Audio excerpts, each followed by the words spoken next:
जय हिंद दोस्तों, स्वागत है आपका अपने YouTube channel hi fi study में। दोस्तों नंबर सिस्टम का आज हमारा नेक्स्ट क्लास है।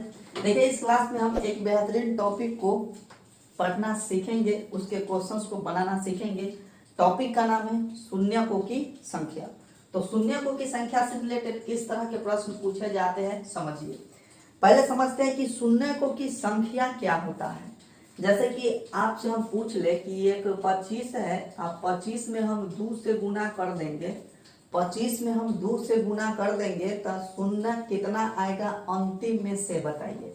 तो 25 में 2 से गुना कीजिएगा तो कितना हो जाएगा, 50 हो जाएगा। आप 50 में शून्य कै गो है, अंतिम से शून्य लेते हैं, अंतिम से 0 लीजिए, कै गो है तो एगो है। ठीक है, इतना समझ के अब एक और एग्जाम्पल देखते हैं। एक एग्जाम्पल देते हैं, हम कह दे कि 25 में आप 4 से गुना कीजिए तो कितना हो जाएगा, 25 चौका 100 हो जाएगा। तो 100 हो गया। अब एकरा में देखिए कि अंतिम से शून्य कै गो है तो 2 गो है। ठीक है, अंतिम से शून्य 2 गो हो गया। एक और एग्जाम्पल लीजिए। अब एक एग्जाम्पल लीजिए, आप 125 गुना कर दीजिए 8, तो 125 में 8 से गुना कीजिएगा तो हो जाएगा 1000। कितना हो जाएगा, 1000। तो एकरा में देखिए अंतिम से शून्य कै गो है, 4 गो है, ये 4 गो नहीं 3 गो है। ठीक, तो इस तरह से क्या देखते हैं कि कोई संख्या होता है, बहुत सारा संख्या होता है, इसमें तो दुए दुए को संख्या को लिए हैं और सिर्फ आपको यह बताना हम चाहे है कि कैसे हम शून्यकों की संख्या निकालते हैं। जब भी प्रश्न कहा जाएगा तो आपको अंतिम से शून्यकों की संख्या पूछेगा कि अंतिम में कितना शून्य होगा, ये बता दीजिए। तो यहाँ दो संख्या, छोटा छोटा संख्या को लेके एग्जाम्पल के तौर पे समझा है, लेकिन आपको बड़ा बड़ा संख्या दे दी। जैसे कि एग्जाम्पल में देखिए आपको बताते हैं। पहला आपका सामने प्रश्न है, क्या है सो समझते हैं। पहला प्रश्न है कि 15 गुने 45, 15 गुने 45 और गुना 8, 15 गुने 45 गुना 8। ठीक है, इसको गुना करना है, इस सब को गुना करना है और बताना है कि अंतिम से शून्यों की संख्या कितना होगा, ये बताइए। तो शून्यों की संख्या बनाने के लिए, ज्ञात करने के लिए सबसे पहले आपको एक बात याद रखना पड़ेगा कि शून्य कब आता है। शून्य कब आता है, शून्य देखिए, शून्य मतलब 0 इंग्लिश में। ठीक है, 0 कब आता है, जब कोई सम संख्या के साथ 5 मिलता है तो शून्य बनता है। जैसे सबसे छोटका देखिए, सबसे छोटका जो हो गया आपका, सबसे छोटका जो हो गया सम संख्या 2 हो गया, इसके साथ आप 5 को मिलाइए यानी गुना कीजिए तब 10 होगा, शून्य बना। अब देखिए कि अब सम संख्या अगला 4 होता है, 4 के साथ आप 5 को गुना कीजिए तो 5 चौका 20, शून्य मिला। अगला सम संख्या लीजिए 6, 5 को मिलाइए, 6 बचे कितना हो जाएगा, 30 हो जाएगा। मतलब हर हाल में आप क्या देख रहे हैं कि जब सम संख्या के साथ 5 मिलता है तो क्या होता है कि शून्य बनता है। इतना बात क्लियर है। तो ये सब की बात हम नहीं करते हैं, खाली एकरे लेते हैं। सबसे छोटका सम संख्या 2 है ना। अब 4 में क्या है, 4 में भी 2 गुने 2 है, 6 में भी 2 गुने 3 है। तो 2 सब में है कि नहीं है, 2 तो सब में है। इसलिए शून्य बनाने के लिए 2 और 5 का होना बहुत जरूरी है। शून्य बनाने के लिए 2 और 5 का होना बहुत जरूरी है।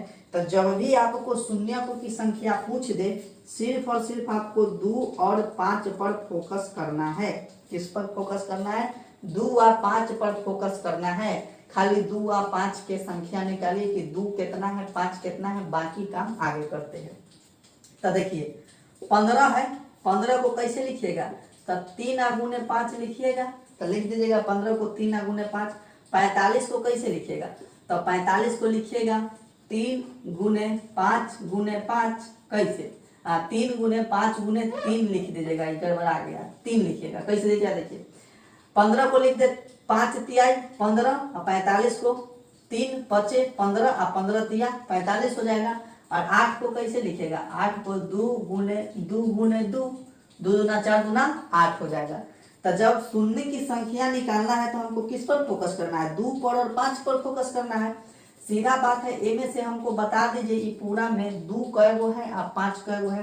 तो सबसे पहले 2 खोजिए, 2 3 गो है, 2 के पावर कितना हो जाएगा, 3 हो जाएगा। और 5 कै गो है, तो 1 2, 5 कै गो है, 5 2 गो है। ठीक है, तो यहाँ से 2 और 5 खाली निकालिए। अब 3 कितना है ये सब से हमको कोई मतलब नहीं रहेगा, ठीक। खाली 2 और 5 से हमको मतलब रहेगा। ये तो बेसिक चीज हो गया, इसको इधर रखते हैं। अब जो है शून्यकों की संख्या के लिए, शून्यकों की संख्या के लिए इधर आप एक बात लिख लीजिए, शून्यकों की संख्या बराबर होता है लोअर पावर। क्या होता है? लोअर पावर, या कह सकते हैं कम पावर। कम पावर, लोअर पावर कहिए या हिंदी में कम पावर कहिए, पावर तो खूब समझते हैं, ठीक है। तो अब इसमें देखिए 2 के पावर 3 है और 5 के पावर 2 है। तो सबसे कम पावर कौन? सबसे कम पावर कौन? 2 ना है। तो शून्यकों की संख्या जो हो जाएगा यहाँ 2 हो जाएगा। शून्यकों की संख्या बराबर 2, मतलब इस सब को आप गुना कीजिएगा तो अंतिम में शून्य कैगो मिलेगा? आपको 2 गो मिलेगा। ये बात सीखना है। तो ये तो छोटा सा एग्जाम्पल था पहला। अब चलिए हम दूसरा एग्जाम्पल देखते हैं, क्या कहा गया है समझते हैं। दूसरा एग्जाम्पल दूसरे तरह का प्रश्न होगा। क्या है प्रश्न वो जरा समझिए।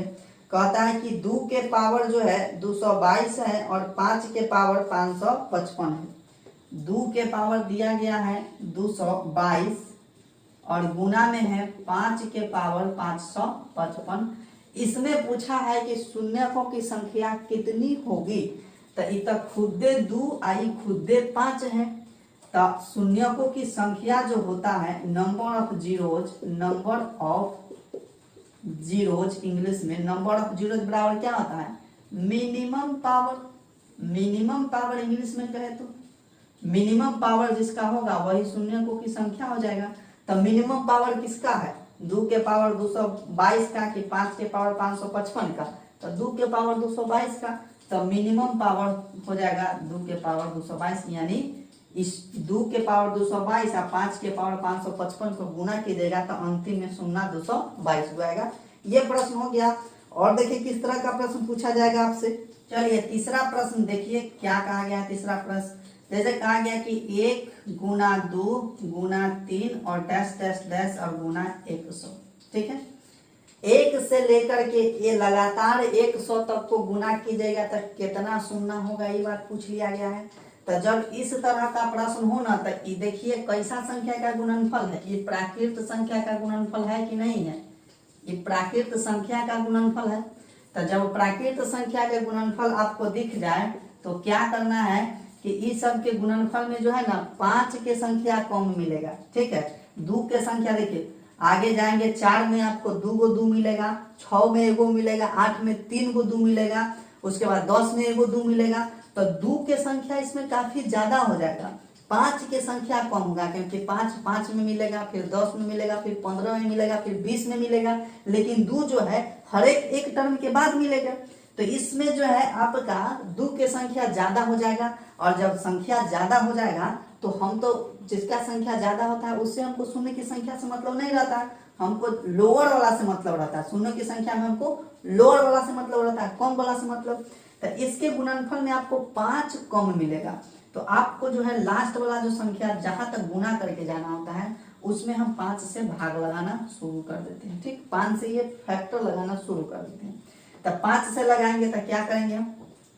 5 गुना 10, ये 0 का 0 हो जाएगा। फिर आप 5 से लगाइए, हमेशा आपको 5 से लगाना है। ये एकदम टाइप को फिक्स कर लीजिए कि इस तरह का गुना वाला लगातार वाला आ जाए तो आपको 5 से ही लगाना है। तो 5 से लगाएगा तो कई बार में चला जाएगा? 4 बार में चला जाएगा। तो इसमें जो शून्यकों की जो संख्या आ जाएगा, शून्यकों की जो संख्या आ जाएगा, तो देखिए पहलक्का को छोड़ दीजिए और बाकी ये दोनों को ले लीजिए। 20 और 4 लगा, 20 और 4 बार में लगा तो 20 प्लस 4 बराबर कितना हो जाएगा? 24 हो जाएगा।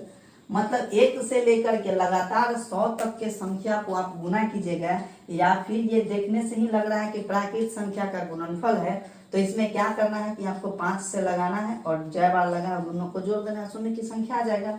तो एक तो इस तरह का पूछा जाता है। अगला भी प्रश्न देखिए, अगला प्रश्न इसी वैरायटी पर होगा, इसी टाइप पर होगा। जैसे कि आपको कह दे कि 2 गुना 4 गुना 6 गुना डैश डैश डैश गुना 100। ठीक है, 100 है। तो ये देखिए आपको कैसा लग रहा है, ये सम संख्या का गुणनफल है, ये सारा सम संख्या वाला है कि नहीं है। इसके बारे में क्या कहेगा कि ये सब सम संख्या वाला बात है। तो सम संख्या वाला बात है, प्राकृत संख्या वाला में डायरेक्ट हम 5 से लगाना शुरू कर दिए थे, इसमें भी हम 5 से लगाएंगे क्योंकि इसमें 5 की संख्या कम मिलेगा। लेकिन थोड़ा सा क्या काम करना है कि सम संख्या वाला कैसे है ना, तो पहले इसको आप 2 से भाग दे लीजिए, 2 से कर जाएगा कितना बार में, 50 बार में। अब 50 में 5 से लगाना शुरू कर दीजिए, 5 से ही चला जाएगा 10 बार में और 5 से ही चला जाएगा 2 बार में। तो शून्य की संख्या क्या हो जाएगा, शून्य की संख्या वो इसको छोड़ करके बाकी दोनों को जोड़ लीजिए, तो 10 प्लस 2 कितना हो जाएगा, 12 हो जाएगा। तो 2 गुने 4 गुने मतलब सम संख्या का अगर गुणनफल है और लास्ट तक जितना गया है उसको आधा कीजिए, 5 से लगाना शुरू कीजिए और नीचे वाला जितना भी आएगा उसको जोड़ लीजिए, आपका फाइनल आंसर आ जाएगा। तो ये चौथा क्वेश्चन हुआ। और देखिए 5वां क्वेश्चन भी इसी तरह का हम लाते हैं, तो इसको थोड़ा मिटा लेते हैं 5वां क्वेश्चन के लिए। 5वां क्वेश्चन क्या होगा, देखिए किस तरह का प्रश्न आएगा। तो 1 गुने 3 गुने 5 गुने डैश डैश डैश गुना 99। ठीक है, तो ये देखिए 1 से लगातार ये 99 तक गया है और कैसा संख्या है, तो ये विषम संख्या है। 1 के बाद 3, 3 के बाद 5, तो ये सब विषम संख्या है। तो ये विषम संख्या का गुणनफल है। ठीक है, इसमें क्या करना है, तो देखिए विषम संख्या के गुणनफल है। ठीक, इसमें आपको पूछा जाएगा कि शून्य की संख्या कितनी होगी। तो भाई शून्य के संख्या होने के लिए 2 और 5 का मिलन होना चाहिए कि नहीं होना चाहिए। 2 और 5 का मिलन होगा तब ना शून्य बनेगा। इसमें अगर कहीं भी कितना भी आगे बढ़ते जाइए विषम संख्या के गुणनफल में कभी भी आपको 2 नहीं मिलेगा, क्योंकि 1 के बाद डायरेक्टली 3 हो गया है और 1 के या 3 के न बीच में 2 आता है। अतः जब विषम संख्या के गुणनफल है तो विषम संख्या में कहियो 2 शामिल होगा, नहीं शामिल होगा। तो जब विषम संख्या का गुणनफल हो तो शून्यों की जो संख्या होगी, शून्यों की संख्या एक भी नहीं। आप कर लीजिए ट्राई, 1 को नहीं होगा। ठीक है, तो इस तरह से शून्य की संख्या वाला जो हमारा टॉपिक से क्वेश्चंस पूछा जाता है, कुछ बेसिक बातों के साथ साथ कुछ छोटे मोटे क्वेश्चंस को बनाना सिखाए हैं। ये टॉपिक हमारा अगले क्लास में भी जारी रहेगा। तो कैसा लगा आज का क्लास कमेंट करके जरूर बताइएगा। वीडियो को पहली बार देख रहे हैं तो वीडियो को लाइक कीजिएगा, चैनल को सब्सक्राइब कीजिएगा। फिर मिलते हैं अगले क्लास में, तब तक के लिए जय हिंद।